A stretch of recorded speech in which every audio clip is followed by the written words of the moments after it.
जी शाहपुर जाने भरसा तारीख़ी ॻोठ पुराणो गचेरो में इल्मी अदबी शख्सियत मोहतरम साईं रसूल बख्श गचेराई जे मान में गो अहेड तंज़ीम पारां एक शानदार तकरीब रखी वही है।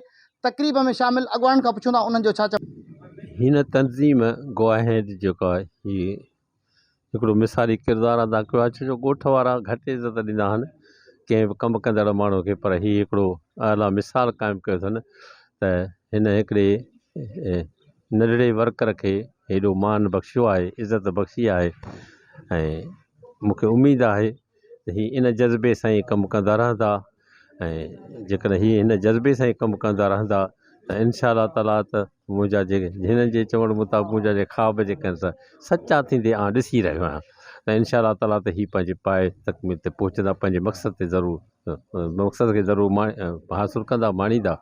ऐं मुंहिंजो पंहिंजे हाल आर हिन सां साथ जेको आहे सो जारी रहंदो।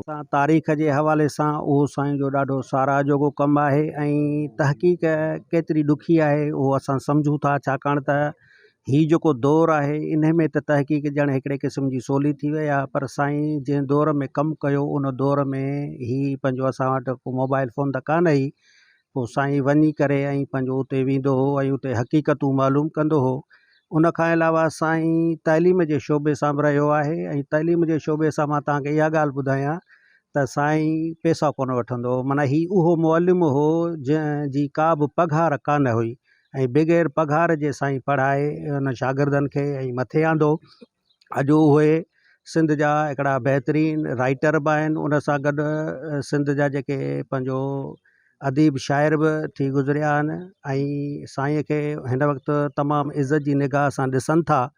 सो अॼु साईं जे प्रोग्राम में अची असांखे ॾाढी ख़ुशी थी। साईं रसूल बख्श सम्झो त गचेरे जो तइलीमी हीरो आहे।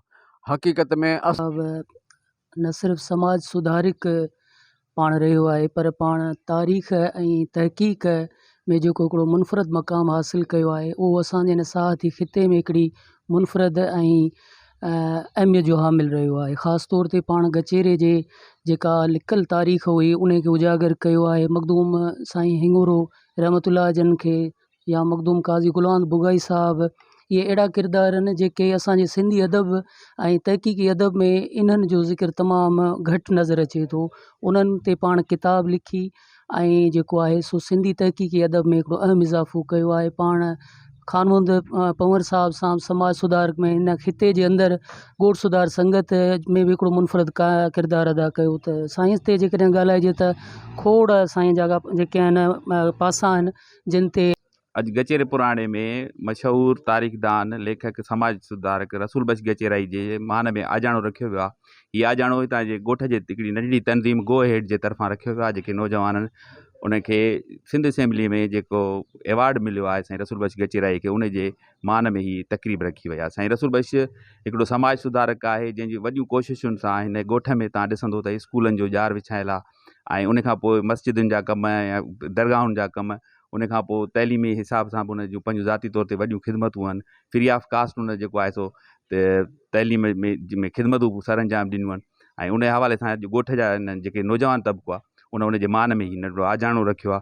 इंशा अल्लाह ताला अॻिते भली उन सां इहे शामूं मल्हायूं वेंदियूं ऐं सही संदसि ख़िदमतूं तमामु घणियूं आहिनि, पर हिकिड़ी जी तव्हां अॻवाननि जा मौक़ुफ़ दा ज़रूरत इन ॻाल्हि जी आहे त उन्हनि अज़ीम माण्हुनि खे जेके पंहिंजे धरतीअ इल्म अदब जे लाइ लोचीनि था उन्हनि खे अहिड़ियूं मानायूं ॾेई करे उन्हनि जे लाइ हिकु उत्साह पैदा कजे। कैमरामैन नौमान बुगियो सां गॾु असद बुगियो, कल्याण टीवी शाह।